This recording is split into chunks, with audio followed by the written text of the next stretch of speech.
Hi, my name is Megan, and today I'm going to be talking all about my favorite books that I read in 2019. So I know 2019 is way in the past, and we are now firmly in 2020. But I thought that since I just started this channel, I would take the opportunity to talk about my very favorite books that I read last year. Because I read a lot of books last year, and I read a lot of really great books last year. So let's just get into it and talk about these incredible books. So I have 9 books to talk about today, and they're roughly in order from 9 to number 1, though a lot of them can be kind of juggled around a little bit. They're not firm. But let's just go into it, shall we? With my 9th favorite book of 2019, which was A Head Full of Ghosts by Paul Tremblay. This is a horror novel about a girl named Marjorie who starts exhibiting all these really weird signs and symptoms and strange erratic behaviors. And of course, her parents think that the only explanation, the only thing that could possibly be wrong with her daughter is that she is possessed by a demon. Because of course, that's what it always is. It's always a demonic possession. And I love me a good demonic possession. So that right off the bat is going to make me love this book. Another reason why I love this book is because during the possession and the exorcism and all that stuff, Marjorie's parents actually have this whole experience filmed for a reality TV show.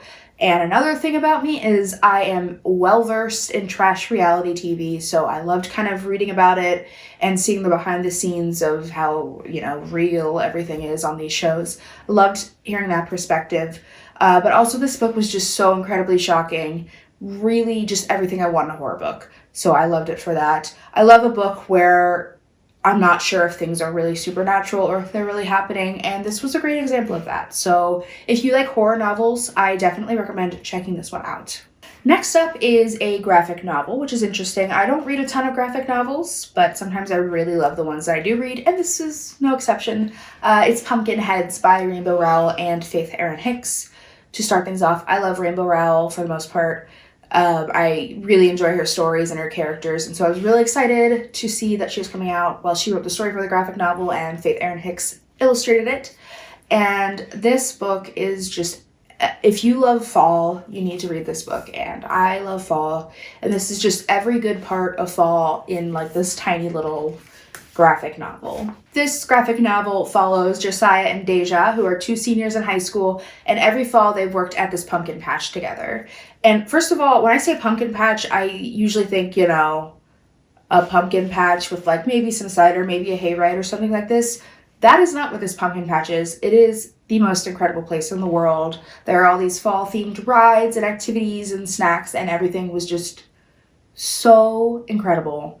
I really loved the story. I thought it was just about the cutest thing I've ever read in my whole life. And instantly when I finished reading it, I just wanted to read it again. I love the art. I think Faith Erin Hicks is an incredible illustrator, and I really loved the color palette. I really liked it because this entire graphic novel is one night. And so it starts off and the colors are really bright because it's daytime, and then you see the sun go down, and it was just beautiful, and it was a super quick read. I totally recommend you picking this up next fall. It is just the most perfect fall read, and I will read it probably every fall for the rest of my life. So my 7th favorite book of 2019 is Miracle Creek by Angie Kim. Miracle Creek is a story that's set in a small town, and it follows a doctor and his family who are Korean immigrants. And the doctor runs this treatment center where hyperbaric chambers are filled with pressurized oxygen, and this is supposed to be treatment for autism and infertility and other things. And unfortunately at this site there was a horrible event that happened where the chamber exploded and a couple people died, a couple people were really hurt. But actually at the beginning of this story, the person that is accused of doing this on purpose is the mother of one of the kids that passed away in the accident. And so it follows the court case, and we get to see perspectives from pretty much every main character, which is something that I love. I love multiple perspective narratives. This book was so incredibly hard to read just because it was really emotionally tough. We have the death of a child, obviously, and all kinds of other stuff happening. It was really hard to read, but also I feel like really thought-provoking. It made me think of things in a totally new perspective, which is why I love to read so much. But also it was, in terms of like the mystery aspect of it, it was so good because after every single chapter, I thought I knew exactly who did it and what happened. And I was always wrong, pretty much. So that's a good sign of a mystery. I would definitely pick this one up, but I would proceed with caution. Like I said, it is very hard to read. There are some very sensitive topics within this book, so I would definitely check it out, maybe on Goodreads a little bit before you pick it up if you happen to be sensitive to certain topics. So check that out before you pick it up first, but definitely pick it up if you think you can handle it because it was just beautiful. The next book that I want to talk about is The Turn of the Key by Ruth Ware. This one is a thriller that follows Rowan, who gets a nannying job out in the country for this really rich family who have a smart house, which is creepy in and of itself. But the parents travel a lot for work, and so Rowan is left alone with the kids for days and days on end. One of the interesting things about this book is that it's told as a letter. It doesn't really read as a letter, but it's supposed to be Rowan writing a letter to her lawyer because she's in jail because she's been accused of killing one of the girls that she nannied. This is another great example of a book where you're not sure if things are supernatural or if things are really happening, and it was just the whole ride was like twists and turns. The pacing was great. I really was surprised by a lot of the things that happened in this book. And I honestly just think it's Ruth Ware's best work yet. So I'm excited to read more of Ruth Ware's books in the future because she is getting good. My fifth favorite book of 2019 is Queenie by Candice Carty Williams. This book follows 25-year-old Queenie, who went through a horrible breakup recently. She is a plus-size Black girl living in London, just kind of trying to find her way. Honestly, not a ton of actual plot happens in this book. It's way more character heavy, which I love character heavy books. It's just about Queenie kind of moving on and trying to find herself in the world. It hits really beautifully on some really important topics like weight and beauty standards and race and things like that. I feel like it depicted the emotions that Queenie is feeling so realistically. It was just such a realistic portrayal of being 25 and newly single and not sure what you want to do with your life.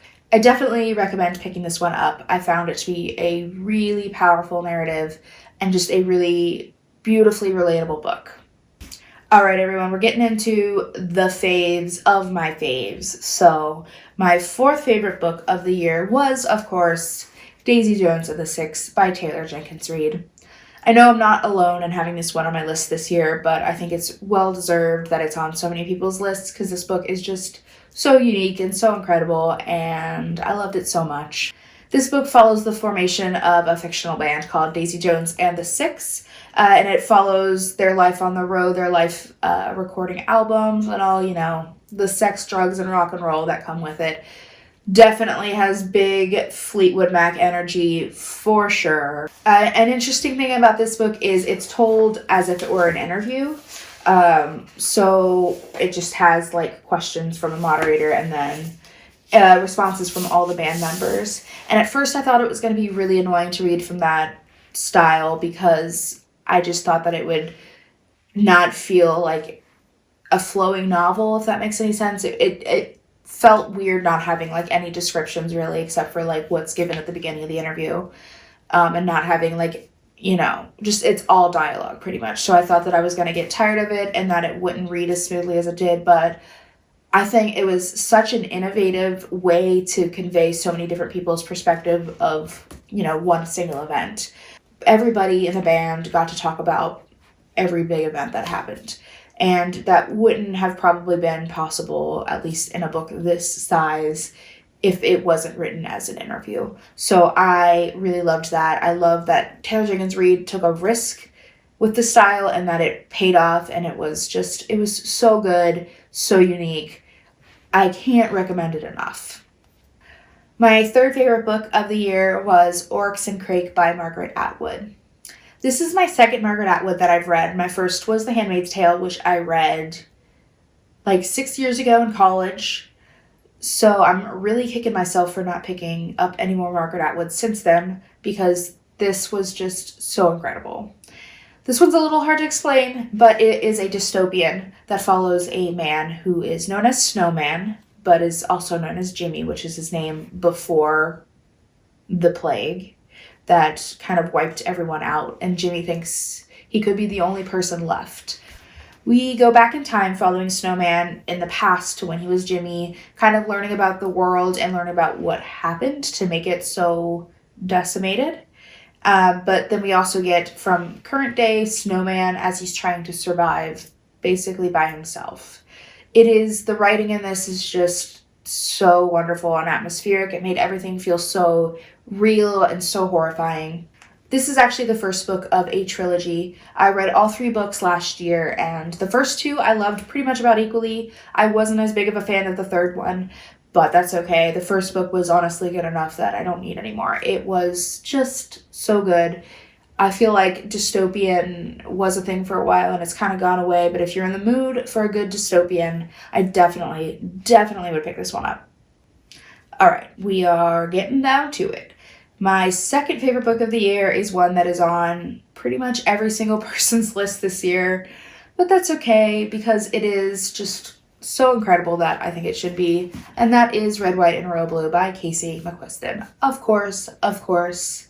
This book follows Alex, who is the first son of the first female president of the United States, as he falls in love with Prince Henry over in England. It is just honestly so cute. So I don't usually read romances. I don't mind romance at all in stories, but if the romance is the main plot point, it's probably not going to be a favorite book of mine. That's just how my reading taste is. So I'm pretty shocked that a romance is my second favorite book of the year. But honestly, this book is just total perfection. It is so witty and funny. I was literally laughing out loud, which I feel like I don't do that much in books, but it was so funny and sarcastic and cute and sweet and beautiful. Another thing that I really liked this book was the political angle of it. I really enjoyed reading from the perspective of the first son of the United States and getting into the White House and talking about re-election and all kinds of stuff. This book is just everything to me, and if you haven't read it already, I don't know what you're waiting for. Just do it. Just do it.